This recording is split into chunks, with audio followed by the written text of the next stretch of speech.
The Blocktalk Podcast started because of my passion for the property management industry. I wanted to start a conversation and add some value within the industry with a diverse range of people and professionals who can add something extra. As we start out, my aim is that the podcast offers some useful insight into a variety of views, opinions, thoughts, and foresights from our guests, who include business leaders and industry experts. If you enjoy the podcast and want to find out any other information, head on over to brianwelsh.co.uk.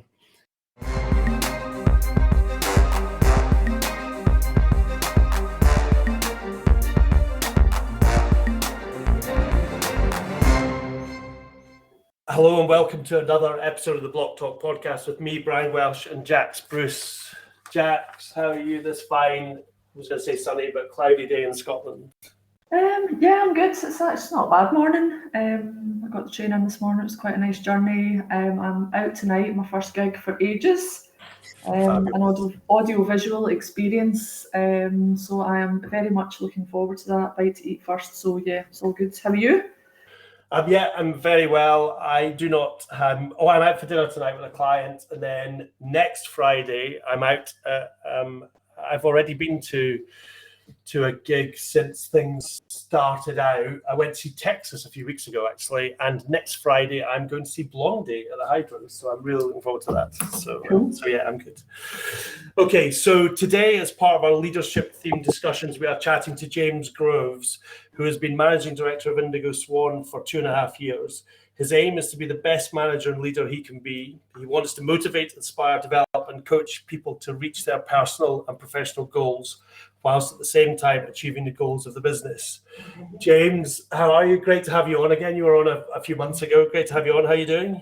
Brian, I am excellent. Thank you ever so much to you and Jax for having me on. Happy to be here. It's a bit sunnier here than it is for you by the sounds of things. We've got a lovely day today, but that will probably change, I imagine, as we approach the weekend. But lovely day today. So sorry about that. but really nice to be here chatting to you two again and on the topic that I'm particularly passionate about. So thanks for asking me on. Yeah, no, I'm very well aware of that from the stuff you post on LinkedIn and from obviously knowing you as well. And that's why we thought you were one of the perfect people to have on this. It's actually quite funny talking about the difference in the weather. I was down south last week, and there was and I'm not very good with garden things and flowers, but there was a flower in the garden down south, and it was pretty much in bloom. And I came back to Scotland. I have exactly the same flower in the garden here, and it's not. It's probably it's nowhere near. Yeah, so we're at least 3 weeks behind. Okay, so just to kick off. What's one thing you wish you had known when you began your career? Do you know what? This is an interesting question, because one thing is difficult, I would have said, but I suppose looking at it and giving it a little bit of thought, for me, there's a few things, but I suppose it's how everything passes. So what I mean by that is the challenges that you face, the frustrations that you have, the bad times, they do all pass. And I think for me that's a really important thing to mention, as much as the good times pass. And in a leadership role, you've got to embrace everything that comes at you, whether it be good times, challenges, frustrations, whatever. In that period of time, you just need to remember that they will pass. I think when I started my career, I felt that maybe I'd just probably get stuck in a rut, or a challenge would never end, or my same frustrations would never end. But as your career goes on, you do come to find that those things will pass. Which is important for everybody to remember. Another thing that jumps out at me really is the fact that I suppose I didn't go to university. I don't have a degree, and I think when I started my working career, there was such a stigma around that, and a stigma around not having a degree and sort of leaving education after college or even high school. And I suppose I wish I'd known that my personality, my character, my honest approach to things, and my emotional intelligence, which I'll talk about throughout the course of this podcast, I wish I'd known at that time that would have served me as well as it has. I didn't know that. I felt that I may be held back by not having a degree, by not having further education. But actually, it's been quite the opposite. The fact that as the world has moved on, there is much more weight now put on you and your character and your personality, and what you can bring to the table as a leader or in the role that you're in. depending on how you go about things, how you approach different situations, how you talk to people, the relationships that you build. So I wish I'd known early in my career, I suppose, that was going to serve me well. But like I said, I was probably maybe a little bit too caught up in the stigma of you don't have a degree, you haven't been to further education, so what's your career going to look like? But no, I'm pleased that I know that now, and I'm pleased that's worked out well for me. So yeah, they'd be my two things. Things will pass, and enjoy the present moment, or tackle the current challenge, and the fact that you as a person will set your own destiny, and you as a person will open up every opportunity that might be available to you. Yeah, that's really interesting, actually. In fact, I had a video on LinkedIn recently about the whole degree thing. Yeah, because I think for me, it's caused. I suffer from a bit of imposter syndrome, and for me, that is one of the causes of it. Because someone actually said to me when I was kind of 17, 18, if you don't have a degree, you'll never amount to anything. And whether I'm successful or if amount to anything is up to anyone to have their kind of own view on that. But it's funny because my dad, he's still around, he's about 85. And he is the most intelligent person I know. He's academically, he's a very, very intelligent guy. In fact, my eldest son takes very much after him. And I apologize about the squeaky toy. If you can hear it, that is Arthur, because I am at home. And he, through his entire career, I mean, he's a very successful guy, and he did very well. He always worked for someone else, though, and he had a couple of opportunities to go and work for other people. And when he was near retirement, so about 20, 25, 26 years ago, he one of his regrets was that he hadn't done this sort of thing. Now, maybe regret's too strong, but he talked about it. And when I started my own business, he came to me and he said, it's utterly amazing, because he said he wished that he had my drive, and determination and personality and ability to weigh up and take risk, because he didn't have that. So, just because you got a degree does not mean that you've got a pathway to success, So absolutely not. Yeah. It is about your character, and like I said, I'm not going to sit and bash the education system or anything like that. I think there's plenty of jobs and plenty of great careers out there where a degree is a necessity, and you need to have that degree in order to move on, whether it be teaching, medical, whatever it might be. I suppose my message to a lot of people that I speak to these days is, if that's not the path for you, then embrace your character, embrace your personality, and just see where that takes you. Yeah, no, absolutely. So if your team could use 3 words to describe you as a leader, what would they say? God, depends what day it is, Brian. No, in all honesty, I think the first thing that springs to mind for me is probably honesty. I am very honest. I take a lot of time to build relationships with the team, the wider team, anybody that I come in contact with, because really that supports and helps me to be very honest with them all the time. Honesty for me and a leader is a key thing that needs to be embraced. Honesty can come in many forms. It can come in positives, and it can come in what some people might perceive to be a negative. But I think the honesty is always coming from a good place, and it's to making sure that everybody's on the same page, and everybody understands the position that we're in and where we're at. From a company point of view, from an honest point of view, we've always been very honest about where we are against our sort of financials. Whether that be from the turnover, whether that be from profit, or even from our cash position. From a company point of view, we've always been very honest with the team about that. And then for them and their own progression, and how are they performing, and how are they doing, and what is expected of them. Being very honest with them. If you're not honest with your A player, so to speak, then what reason do they have to be here? You want to make sure you're giving praise, and you're encouraging, and you're developing. With people who go through periods of time where they're struggling, you still want to be honest with them as well. Don't hide away and just let them sort of wallow. Make sure you're being honest and explain to them where they need to improve, and what they need to do to get better, and what help you're going to provide them with. So honesty for me is the first one that jumps out. I think inspirational, motivational. I'll go with motivational. I like to think I inspire, but for the purposes of the question, I'd probably go with motivational. I'm a very energetic, very enthusiastic person. I think for me, I thrive off that as a leader personally. If people are happy and motivated around me, then that makes me happy and motivated. So I always very much bring my best self to work every day, and I look to motivate everybody around me all the time. So I definitely think they'd say that I'm motivational. As a leader, you set the tone. You set the tone on a daily basis. If I were to come in miserable and grumpy, then let's be fair, the whole place is probably going to be miserable and grumpy because it sort of filters down.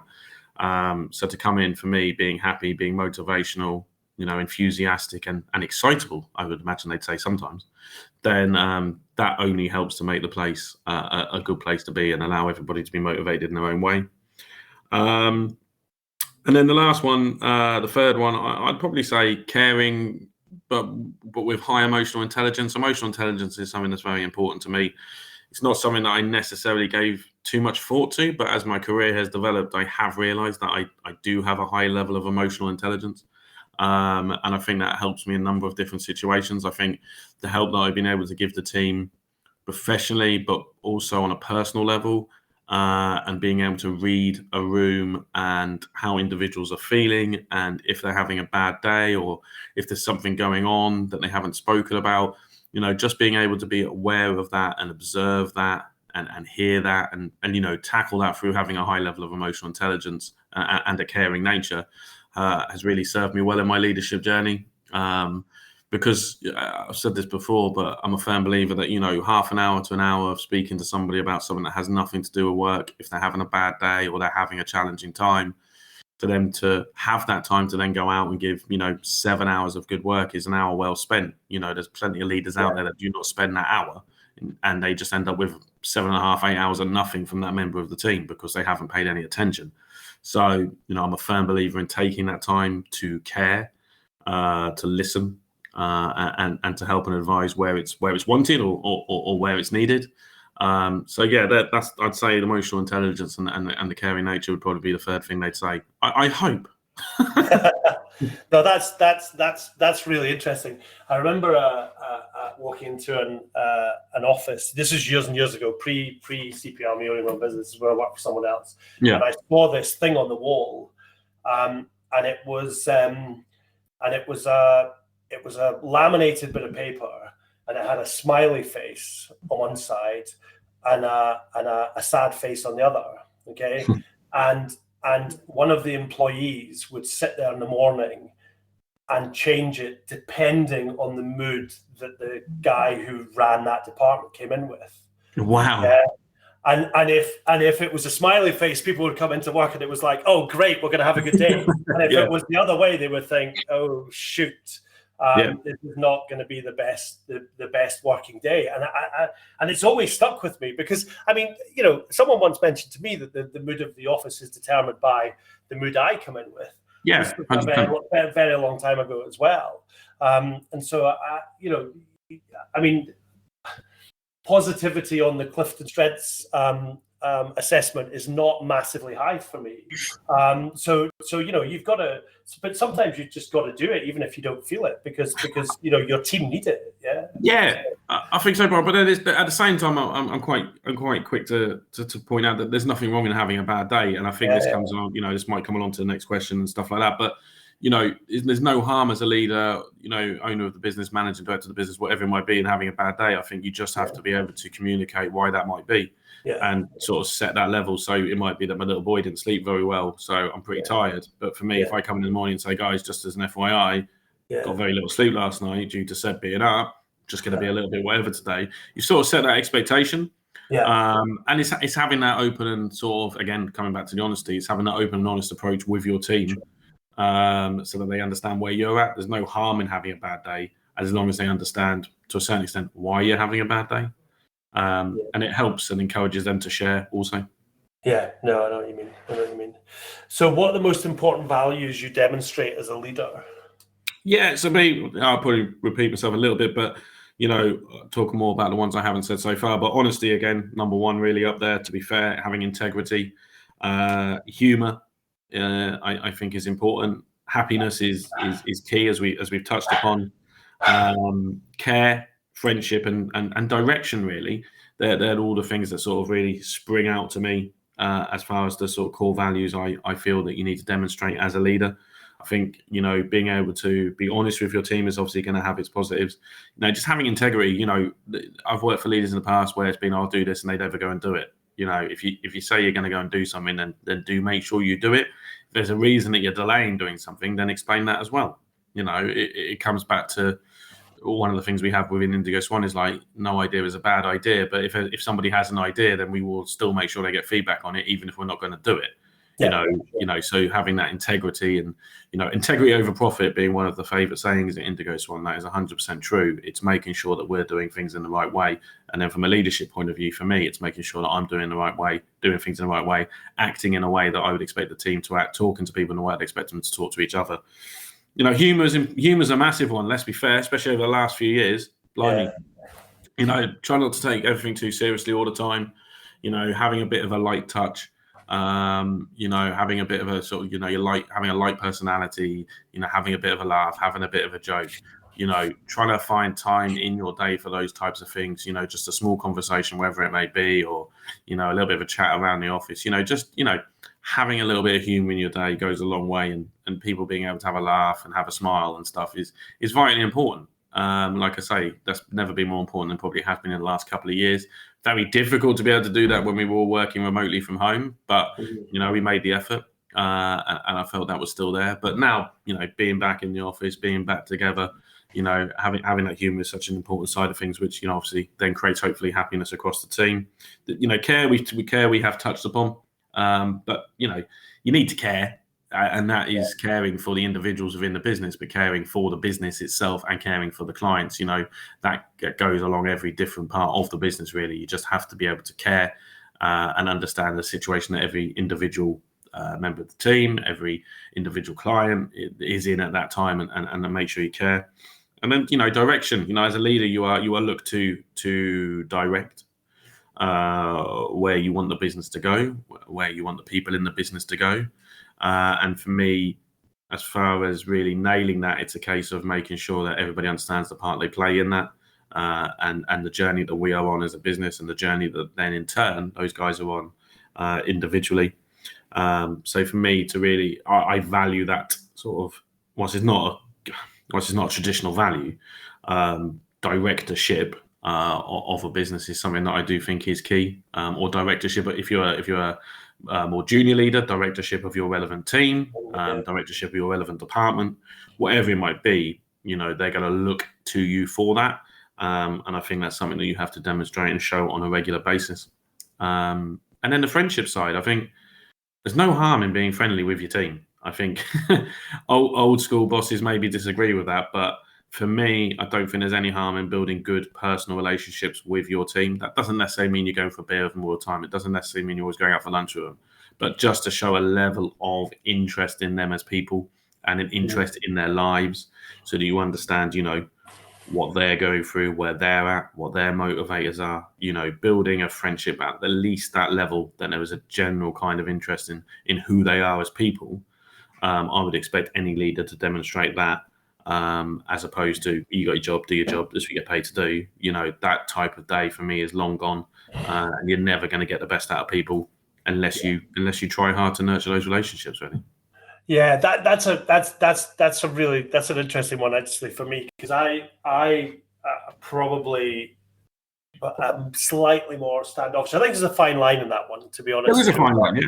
Yeah, because for instance, so I have to say I do try to to understand what's going on in the people who are work for the business that I have an interest in, and what's going on in their lives and these sort of things. But I actually have a rule that I do not connect on social media, apart, well, obviously LinkedIn, but on Facebook and things like that with people I work with. Okay. Probably mainly because I don't want them to know what I'm up to. Maybe. So rather than anything else. But and maybe that's actually a bit of a dated view now. It's just always something that I've kind of thought. It depends, Brian, doesn't it? Because for me, it's a case of I am who I am. Yeah. I am who I am. I like what I like. I do what I do. Now, in order for me, I suppose, from my view, and no view is necessarily right or wrong, but from my view, in order for me to bring my full self to work, and for them to see me as who I am as a person, then them having an insight into my life, my interests, my hobbies, I have little of an issue with. Because I don't mind them knowing that stuff as much as they might not mind me knowing that stuff, and it just opens up different types of conversations. Sure. And builds different types of relationships. You're not always then having to talk about what the task at hand is. You do have an opportunity to have that, lighter touch and build those relationships. Not people I'm necessarily going to invite, to a wedding or a large birthday. Yeah, sure. It doesn't have to be at that level. That's not the case at all. But it's just a general interest in people as people. As a leader, having a general interest in the people that you employ and the people that work for you and work with you, I think is something that can really lead to great levels of success. And I believe has really helped nurture the success that we've had here, are those friendships, relationships, and peer-to-peer respect and understanding of people's lives outside these four walls. Yeah. No, I know exactly what you mean, and I think there's different ways to do that. I think there's different ways to do that, and yeah, but it's definitely a way to kind of build a cohesive team for everyone to understand what everyone's vulnerabilities are, what everyone's likes, dislikes, and these sort of things are, and I think building a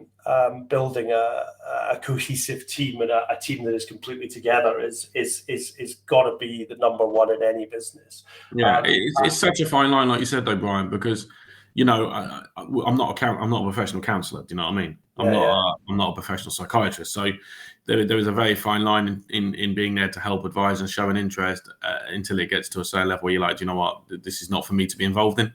So there is a fine line, and that obviously takes work, and sometimes you maybe can go too far, so you do have to check yourself and you do have to watch it. But like I say, I think for me the positives outweigh the negative as far as building those relationships. Yeah, fab. So how do you then deal with difficult situations? I think for me, very standard, but do take a breath. Do step away. Do consider what that difficult situation is that you're in at the time. The biggest one for me, you got to seek advice from others. You've got to speak to other people. You've got to embrace your wider team, because a difficult situation, trying to solve a difficult situation on your own is 100 times harder than it is if you can bring in different people to that situation. For me, going and talking to the wider team, embracing other people within the senior management team for a situation that I might face on a day-to-day basis in business is just fundamental to that difficult situation being dealt with quicker and in a more efficient way. If I try and tackle that myself, I might be able to tackle it, but it will take me a longer time than it will than if I share that situation with somebody else or a couple of other people. And you have to embrace and understand that other people have different views on things and they'll have different ideas, and your idea might not be the best idea. So for me, it's taking a step back, taking a breath, reviewing what the situation is. And then for me, it's thinking about, right, okay, who do I need? Whose help do I need on this? Now, that might be somebody within the senior management team. That might be an Amy. That might be an Andy.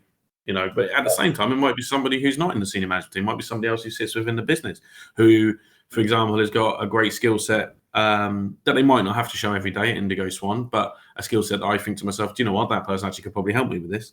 Let's go and ask them. Let's go and have a chat with them. And again, that it comes back to being aware of what your wider team's capabilities are. But for me, it's sharing that situation at the time and trying to embrace other people's viewpoints on it, other people's expertise, and tackling it as a wider team, so that you can ultimately get through that difficult situation as quickly and as efficiently as you possibly can, and hopefully with a positive outcome. Because every challenge is an opportunity, as they say, and I am a firm believer in that. A difficult situation can be an opportunity, or a difficult situation just needs dealing with. And either way, embracing others around you and working together in that as a small team or a couple of you has always allowed me to deal with those situations in a much better way. Yeah. Okay. That's useful. So what would you say is the culture of your organization, and how do you maintain it, and how do you nurture it? Yeah, I mean, to be fair, the culture of our business is very much what our first value says, which is happiness first. Yeah. So as a business, our first value and our core value is happiness first. Nothing happens, in my opinion, in business unless you have a happy team. Yeah. And a happy team will flow all the way through to happy clients, happy suppliers, happy partners, happy whatever. So, having that happiness first for me is what the culture of Indigo Swan is. That's very much where we are. That's very much what we're about. that needs to be balanced for me with a good level of performance, and it needs to be balanced with a level of help and care from the leaders in the business. So if you imagine a scale, you've got happiness first, bang in the middle, and we are very much looking to balance that out through making sure that the happiness filters down to great performance, and the happiness also filters down to making sure leaders of business are helping to develop and nurture the members of their team. How we nurture it. For me, it's a case of asking questions, making sure that we're continuously asking questions of the team. We're checking in with the team. The team have 15 very sort of clearly defined goals, of which 5 of those are personal goals. So it's showing an interest on the business side and how are they performing and what help and coaching and training do they need. But on the flip side, what are they looking to achieve in their wider life? And how can we potentially help with that? And how can we do anything to support them with that? That's going to bring happiness into the office on a daily basis. I think the other part of the culture of Indigo Swan is very much finding a better way for things. There's always a better way of doing things. And I think we ask ourselves that question every single day when we're doing any task that we have here, or we're dealing with any client that we have. We're doing this, but is there a better way of doing that? Is there a more efficient way of doing that? And again, that very much comes from nurturing it through conversation, but then through different processes, such as our Signal process, which is embracing the mistakes that have been made and finding out what we need to do to make sure they don't happen again, and encouraging the team to be involved in that process, through to our brain box process where and no idea is a bad idea, and encouraging the guys to submit ideas on a regular basis, all the way through to the appraisal side of things where, it needs to be an open and honest and clear conversation. And within that, we are looking to find out how happy they are. We are looking to find out what their performance level is like, and we're looking to find out what their training needs are. And again, it all comes back to that sort of scale of those 3 things. Happiness first is always going to be key, but we want a world-class performance, and we also want to make sure we're training, nurturing, and helping you be the very best version of yourself. And within all that, is there a better way of doing it? Is there a better way of doing elements of that? Is there a better way of getting to that end result of happiness first? So that's very much what the culture of Indigo Swan is. That's what I want everybody to feel who works here, and is what I want everybody to feel who comes in contact with any of the swans that do work it. You get a lot of businesses these days that talk about their amazing culture, and a lot of times that is very true. But the only real test for how that culture actually is actually speaking to probably the most junior person in that business. Yeah. If you speak to the most junior person in that business, are they going to tell you the culture's ace? Are they going to tell you that happiness first is key? And my hope at Indigo Swan is that would very much be the case. And I have no reason to dispute that is the case. But for me, with the culture of a business, that's your check. That's how you check in. That's how you know you're doing the right thing and you understand. It's taking that most junior person in your business and going, how do you feel? What do you think the culture of the business is? And if they're coming back and saying, happiness first, supported by a world-class performance, supported by the fact that we're being trained and nurtured, then you're on the right lines. Yeah, fabulous. Actually, that's really interesting. There's been a huge amount of research done on the whole happiness question, and actually, one of my businesses, Inside Legal, uses a tool called Friday Pulse. I don't know if you've come across it. No, I haven't.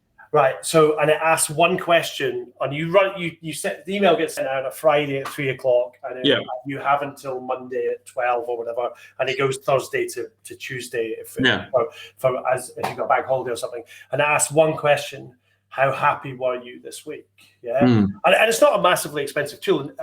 It's a guy called Nick Marks, who's the MD and owner of it, and I met him a couple of years ago, and we've used it in that company for that period of time. And effectively, it just asks one question: how happy were you this week? And you can watch the kind of stats going up and down, but people can be unhappy. If you've got a sales team who haven't hit their number for 3 weeks, they're not going to be overly happy. No. If the weather's been awful, well, maybe not in Norwich, but if the weather's been awful in Glasgow for 6 weeks, people, but it's a way to kind of, I guess, look at what the happiness level is. But the biggest part of that is what do you do to turn that around, and the resilience of the team to come from that maybe not so happy place to happy place. And one of the things that we never measure is we don't have a measurement KPI on happiness, because you can't, because people are going to be unhappy. But what we do measure is the response rate for that question. Now, okay, we're probably one of, Insight has about 35, 40 employees. So we're probably reasonably small for them as a business from a client, but we have one of the best response rates they have. But if you've got a business with 1,000 people in it, then I guess that could drop slightly. But we have a target of 80% answering every week, and a stretch of 90.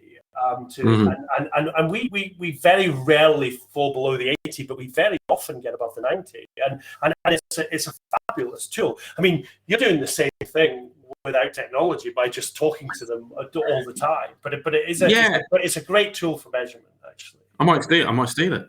Because it's an interesting one. I mean, obviously we do engagement surveys and things like that, and obviously you can measure happiness and elements like through that, but for me, it sounds like an amazing tool. I think the key for me is, happiness is first. It doesn't mean everyone is always going to be happy. I think for me, it's a case of, with the culture and the value of happiness first, it's a case of, if somebody isn't happy, because it's the first priority, what do we need to do to make them happier? Or what do they need to do to be happier? It's not always going to be something that, as a leader of the business, I can control or the other leaders can control, but it might be something that individual person can control. Because it's happiness first, everyone is not always going to be happy, but what are we doing to help support and get them to a happier place? No, absolutely. So, Jax, we would normally do 3 quirky questions, but James has already done that last time. So we have a couple of final questions on this podcast. Do you want to take them on, Jax? Yes, I will. Yes. So James here changed it up a little bit for the leadership focused podcasts. So just 2 questions this time. Pressure's off. Maybe not. Who are the 3 people who have been the most influential to you, and why? Yeah, Joe, this is such a tough question, because I think you come across people all the time that influence you short term, long term. But reflecting on it, I think the first thing I would say is my mum and dad. I had a very good childhood. My childhood was really enjoyable. I was brought up on the coast in Norfolk. I was at the beach a lot.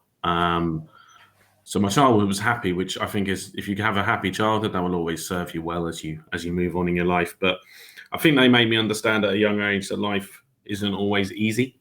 I think they had a lot of challenges as I was growing up. So I think for me, they really made me understand that life wasn't easy. And as I got older, and sometimes parts of my life were not easy, and I had some ups and downs, they were 2 people that were very easy to talk to. Very much taught me from a young age that, sometimes life won't be easy. Sometimes you'll go for a period of time, 6 months, a year, where life doesn't seem particularly rosy. But as I said earlier in the podcast, those times will pass. And you just have to remember that. I think they also taught me that you need to make good decisions. They made some good decisions, they made some bad decisions, but they taught me that you have to make good decisions regardless of how long those decisions take. I think people are very quick to make a decision sometimes. Where for me, as I've gone through my life and my career and my leadership journey, I like to think I've made good decisions, but some of those decisions haven't been an overnight decision. They have taken time. I've sat on them. I've thought about them. I've discussed them with others. And when I've then come to make that final decision, yes or no, or whatever it may be, I feel like I've made the right one and made a good decision. There'll be times where I haven't, and that's life. But for me, as long as I feel like I've given myself the right amount of time to make that decision, then that's the main thing, and that's something they taught me from a young age. So the mum and dad be first. The second one would definitely be my wife, Harriet.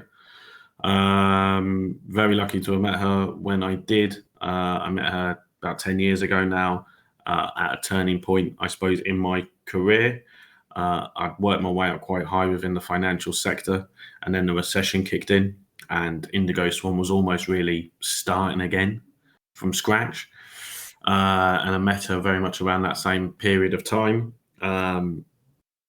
We are quite different in a lot of ways, which I think is great. So she does keep me very grounded. which is I need sometimes. I do need to remain grounded. So having somebody like Harriet to go home to at night who can keep me grounded is massively valuable to me, and I'm extremely appreciative of.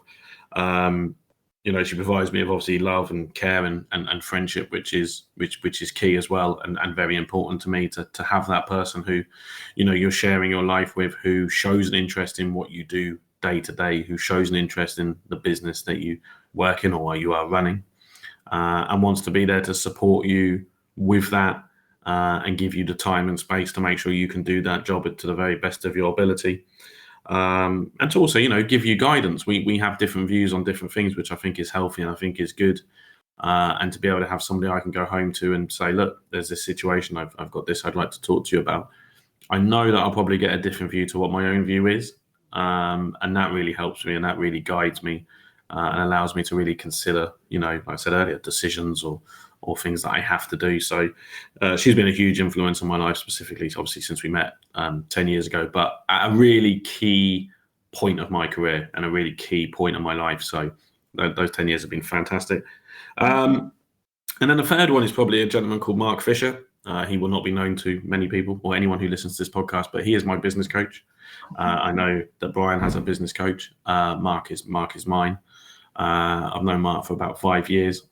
And Mark has been extremely influential to me from the experiences that he's had, from his willingness to listen, from his willingness not to judge, from his willingness for his want for myself and the other people he works with to be the very best versions of ourselves, to consider what we're doing, to ask the difficult questions, to have an outsider's point of view on a business that we're in, who he has no idea what the energy industry is all about. And I like that, because he asks the questions that other people would not ask. And he looks at things from a very different point of view. His specialism is marketing. But he comes from it from all angles. So for me, he is somebody in the last 5 years, as I sort of reached director level, managing director level now, who's been a huge influence to me, and really helped me and really guided me and really been there for me when I needed somebody outside the business to speak to. And I'm very, very grateful for that. Brilliant. Cool. They were excellent. What's your favourite leadership book? Final question. Oh, easy answer. It's a book called Radical Candor by a lady called Kim Scott. I was very privileged, I suppose, to come across Kim quite a few years ago. She did a TED Talk, and I happened to watch it. And at that time, she really hit the nail on the head of, I suppose, what it was I was trying to do without really knowing what that was called. Yeah. And Radical Candor is ultimately all about caring for the people you lead personally, but then at the same time challenging them directly. And how, as I've talked a lot on this podcast about, how by building close, good relationships with the people that you lead can make those more difficult, challenging conversations a lot easier. Mm-hmm. And it's finding that balance between, caring for people personally, but challenging them directly. So if anybody hasn't read Radical Candor by Kim Scott, I would highly recommend it. I'm a big fan of that principle. It's a principle that I try to sort of feed down into the rest of the leadership team at Indigo Swan. And yeah, it's served me well. Might not be a model for everybody, but for me, if you can approach your leadership in that way, I've definitely seen the benefits of that and the fruits of that labor, so to speak. So yeah, Radical Candor by Kim Scott. Brilliant. We'll put the links in the notes for the podcast to that if anybody wants to check it out. Excellent. Thanks, James. That's those two. Thanks. No worries at all. I have actually read Radical Candor. I thought it was utterly amazing. And the one thing that I liked about it was, you read a business book and you kind of sit there and think, yeah, well, I get this bit and I get that bit, and I just got it. Yeah, it is a phenomenal read. And to be fair, I've listened to I have this thing, because everyone says, how many business books do you read every year? I read 20. I have 30. I'm sorry, my brain cannot take that. I do one a month, and actually, I did quite a lot last year. And actually, this year I'm doing I'm doing one per month, and I think I think Radical Candles in June this year again for me, and because I read them over and over, and the thing I love about that one is you get something new from it every time you read it. Oh, 100%. Yeah, it's a fabulous 100%. And it just reinforces it. And for me, it's just such a key thing I look to sort of use in my leadership. And for me, like I say, it just sort of really hit the nail on the head of what I was trying to do, I suppose, without having a term around it or a framework around it. And yeah, it's been really useful. Brilliant. Well, James, once again, thanks very much for coming on. That's been absolutely brilliant with you sharing your insights on leadership and everything. Thank you. And I'll hopefully see you soon. Well, welcome, Brian. Thanks, Brian. Thanks, Jax. Appreciate it.